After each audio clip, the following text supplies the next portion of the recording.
Assalamualaikum warahmatullahi wabarakatuh. Perkenalkan, nama saya Dimas Gunawan, MPM 260-218, mahasiswa Universitas Islam Kalimantan Muhammad Arsyad Al-Banjari, Fakultas Teknik, Prodi S1 Teknik Sipil, kelas reguler pagi Banjarmasin.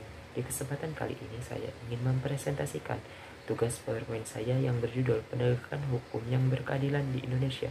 Tugas ini merupakan tugas mata kuliah Pendidikan Kewarganegaraan yang diampu oleh Ibu dosen Dr. Hajah Sulastini MSI.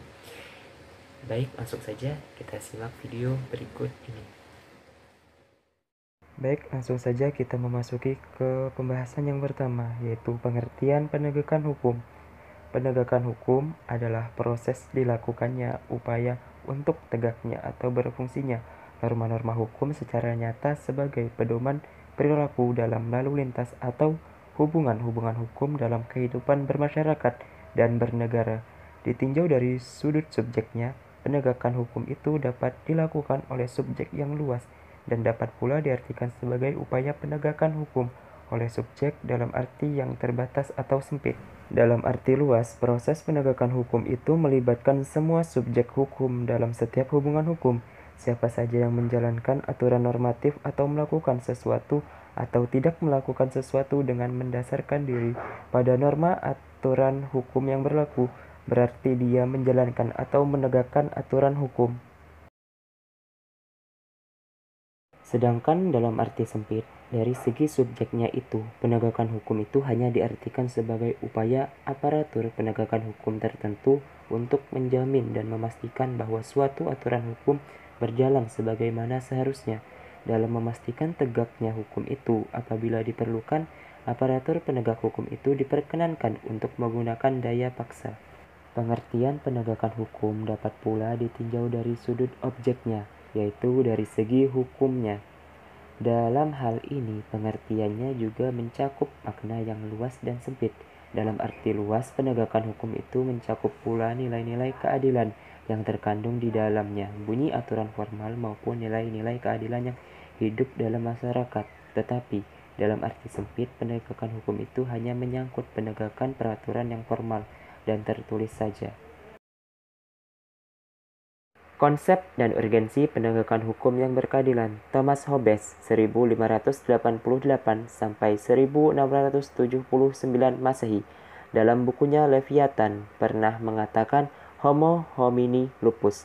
Artinya manusia adalah serigala bagi manusia lainnya. Manusia memiliki keinginan dan nafsu yang berbeda-beda antara manusia yang satu dan yang lainnya. Nafsu yang dimiliki manusia ada yang baik, ada nafsu yang tidak baik. Inilah salah satu argumen mengapa aturan hukum diperlukan. Kondisi yang kedua, tampaknya bukan hal yang tidak mungkin bila semua masyarakat tidak memerlukan aturan hukum. Namun, Cicero 106-43 sebelum Masehi pernah menyatakan ubi societas ibi ius, artinya di mana ada masyarakat, di sana ada hukum. Dengan kata lain, sampai saat ini, hukum masih diperlukan, bahkan kedudukannya semakin penting. Permasalahan penegakan hukum yang berkeadilan. Dari banyaknya tuntunan masyarakat, beberapa sudah mulai terlihat perubahan ke arah yang positif, namun beberapa hal masih tersisa.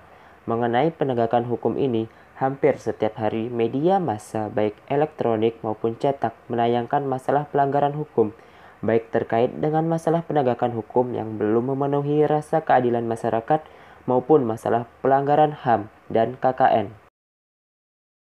Berikut ini adalah permasalahan penegakan hukum yang terjadi di Indonesia. Perilaku warga negara, khususnya oknum aparatur negara, banyak yang belum baik dan terpuji, seperti masih ada praktik KKN, praktik suap, perilaku premanisme, dan perilaku lain yang tidak terpuji. Masih ada potensi konflik dan kekerasan sosial, seperti SARA, tawuran, pelanggaran HAM, etnosentris, dan lain-lain. Maraknya kasus-kasus ketidakadilan sosial dan hukum yang belum diselesaikan dan ditangani secara tuntas.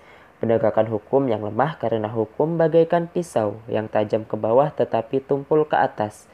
Pelanggaran oleh wajib pajak atas penegakan hukum dalam bidang perpajakan. Aparatur penegak hukum dibagi menjadi dua, yaitu lembaga penegak hukum dan lembaga peradilan. Lembaga penegak hukum meliputi kepolisian, kejaksaan, dan kehakiman.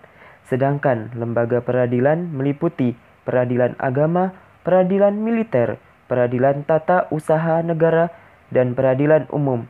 Peradilan umum meliputi pengadilan negeri, pengadilan tinggi, pengadilan tingkat kasasi, dan pengadilan hukum. Baik, demikianlah presentasi dari saya. Semoga apa yang saya sampaikan bisa bermanfaat terkhusus bagi saya dan para penonton sekalian. Terima kasih. Jangan lupa like, comment, and subscribe.